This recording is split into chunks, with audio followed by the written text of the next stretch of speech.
Good evening, welcome to a foreigner in the Philippines. End of day, it's about 8 o'clock in the evening and we just about had dinner. Well, quite an eventful day today to bring you up to date on.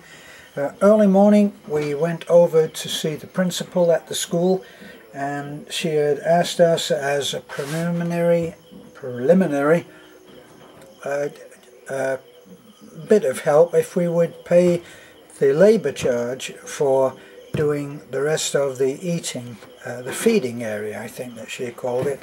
Anyway, she has asked us to take down the video. Did we take down that video, Beth? Let me just check on this. Beth? Yeah? Did we take down that video about the principal? Yeah. Well, there we have it.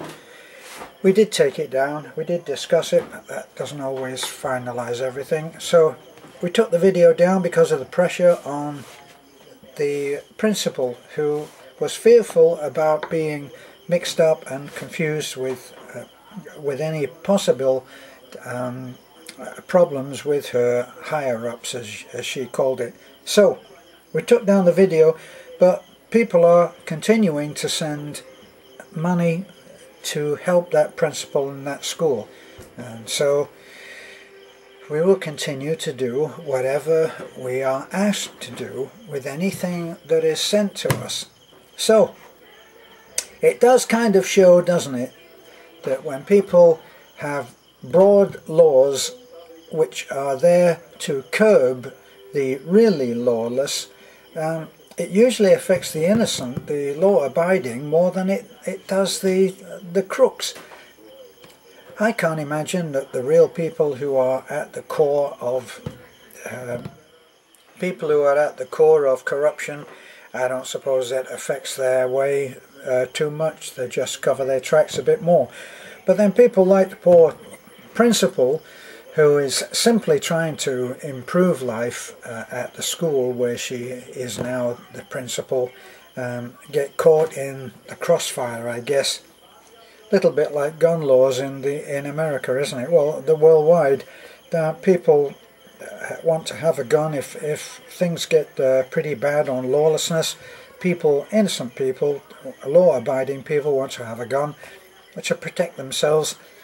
Then they bring out a sweeping gun law, and who does it affect? Certainly not the people who obtained their guns criminally anyway. It affects the people who are law-abiding. And that's what seems to be the case here, that the people who are above corruption are caught in laws about corruption. So anyway, the final thing on that was that Mitch from Australia, who actually has been communicating to me and is coming out to live in the Philippines in the future, not quite sure when, probably he is in the planning stage now, but Mitch decided that he would like to help, and he sent 6,000 pesos. Well, I think it may have even been a bit more than that, but you'll hear about that at the accounting. But anyway, we gave 6,000 pesos. Was it? What did Mitch give us, honey? Was it 6,000? Mitch gave us 8,000. He gave us 8,000. The principal asked for 6. That's what we gave her. So we're holding 2,000 pesos of what Mitch sent to us. So that's what happened there. As soon as we had been there, we went round, and it seems that Jessica's boyfriend has now arrived here, James, and he's bringing some great changes to their little place there that they have close to the school. He's bought all kinds of furniture, yeah, and then, which is going well. Yeah, and then we're gonna start the pathway once we got enough. Now that's actually the driveway, okay? That's the drive. The drive leading up to the school. It's got some terrible old iron gates that are still there, and they'll have to be repaired and rehung. After that, we had an appointment taking no less than 3 people to the hospital.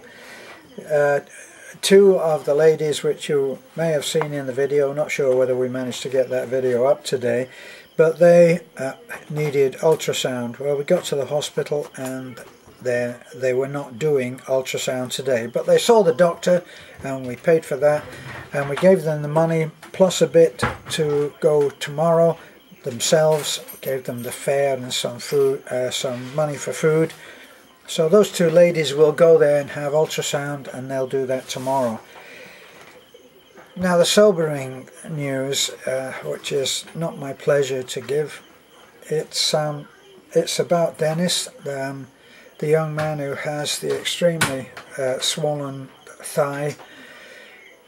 Boy, that's not good news. The doctor was very professional, very calm and understanding, and actually gentle, but he didn't mince words about what the future could possibly hold for that young man. Because if it is a cyst and it's malignant, then of course they're going to remove that leg, which was my fear from the start. But it looks like that's a massive tumour, and if you've seen those videos, you'll agree that it is massive. Beth calls it giant leg. I didn't actually know what the history was on that. I just saw the leg and said, tomorrow we're going to the hospital. And I didn't go into it anymore. It's not for me to diagnose or analyse these things. The nearest thing that we can get to treatment is the hospital. So that's where I go. Now, if I were caught in a similar situation with that kind of thing happening to me, let me get something straight. For one particular extremely helpful subscriber who thought that I believed that doctors could do anything. I really don't. It couldn't be the opposite. Couldn't be more the opposite. Sometimes it amazes me how misunderstood you can get when you're on video. Such as the way that we talk, we can give completely the wrong impression.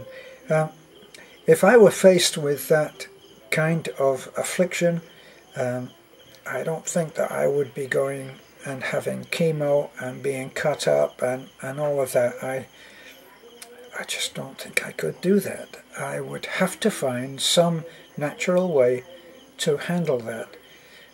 I believe, for one thing, if this boy has cancer, I believe that there are cures for cancer.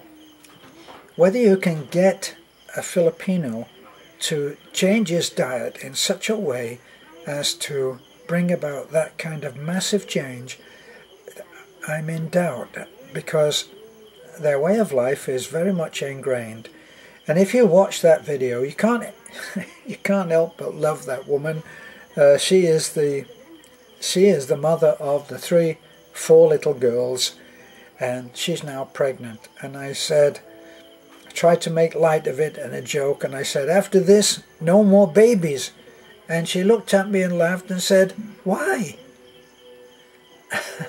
So here's a lady with, I think, 4 children, and she's now got another one in the oven, and she's not intending to take any contraception. So maybe one of the things that we should be really trying to do, I think it would be an empty store, and that would be to set up some kind of an establishment where people could come and get educated about contraception. A very, very long shot. It's not likely to happen. So now, once they were done at the hospital, we put them on a tricycle, or gave them the cash to go. This is the kind of thing that we get affected by. This is the kind of thing that you can't easily explain it to Westerners, but if you're going to help someone to go to the hospital, in our case, you pick them up, you take them to the hospital, and before they go into the hospital, you take them to a restaurant and you feed them. Now, in our case, we took them to the Wayside Inn, which is very modestly priced, but that's 4 extra people because Dennis, the young man, brought his wife. So we feed them, and then we go and we wait several agonizingly long hours waiting for an appointment with the surgeon. And finally he did come in, and as I say, it was a very quick interview. We did manage to get some of it onto video, so you will be able to see that, but the bottom line is quite a short one. We've got to get something done, and we've got to try to do it fast, which we will try to do. Hate to see a young man like that cut off in his prime with that kind of incredibly, terribly invasive surgery. So there's no knowing how people will respond. We never know when we go into these videos how it's going to end. Take that one very recently, walking along the road, I spied a group of 3 people, and one of them, so that was 2 young men and 1 young woman. We're talking about probably teens, late teens maybe, and one of them has already lost his leg. I think, difficult to tell because he was wearing jeans, but he's walking with crutches, and it looks like the lower part of his leg under the knee has been lost. So I chased them down, and I spoke to the man, and I tried to explain. You try to imagine how would you explain to someone, "Oh, sir, I noticed that you've only got 1 leg. I'm not trivializing this, just trying to make it a little bit lighter, but you're going to explain that, listen, how about we get you a false leg and get you off those crutches and everything?" And he's looking at you, and the question in his face is, "Excuse me, why would you do that? I don't know you. What?" And what starts out as an extremely generous offer starts to sound like you've got some kind of hidden agenda. So in those cases, all that you can do is offer your number. So I offered my number, which he took down on his phone, and I said, "Look, maybe I can help. We have my wife and I run a channel," and I told him the title and all of that information, and I said, "Maybe we can help you. We can make a video, and we can put it on our YouTube channel, and then who knows, somebody might have a spare leg, I suppose. There's always that chance." Well, anyway, I said, "Get in touch with me, text me. Calling on the phone on my phone is absolutely useless. It never seems to work, so I always like texts. So if you get my number and you're trying to get in touch with me, text me." So I don't hear anything from him, and meantime I'm doing lots of research, sending out messages, asking for help, asking for, "Do you know anything that I don't know? Is there any easy way? Is there a joint? I could make a leg, I'm sure. Just that particular joint down by what would be the ankle, I'm sure has to be a spring return.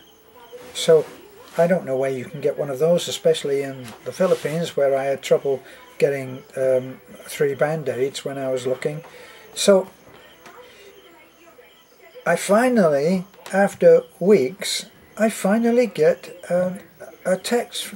"Do you remember me? I'm the disabled boy that you spoke to." Of course I said, well, text him back and say, "Of course I remember you." You know, and then I ask him, "Look, it will be trial and error, but do you want to work with me so that I can make you a leg? And it will be trial and error, and you'll have to work with me to do this." So here I am, offering him a leg so that he can actually walk around fairly normally. It might be a bit of stumping there for a little while, but I think that it can be done. He sends me back a reply, one word. He said, maybe. Now go figure. How would you respond if somebody stopped you in the street, unless you thought that they had the look of some kind of maniac, which I'm hoping that none of you will say, well, yeah, there you are, you hit it right on the head. What would you do? Boy, I'd have been sending a text right there and then, so that the helper was in full contact with me. I'd be waiting for him to get hold of me. But that's not what happened, and I am stuck now with a maybe, which, along with our recent experiences of failed help, where we've tried our best to help people and for some strange reason they've ended up rejecting or changing or downplaying the help. It just seems to be part of the game of helping. So, here we are at the end of the day then. Beth is relaxing, watching a little bit of her favourite TV program, and I'm doing my usual, making videos. This is a foreigner in the Philippines, a little update, well, 14 minutes. Bye for now.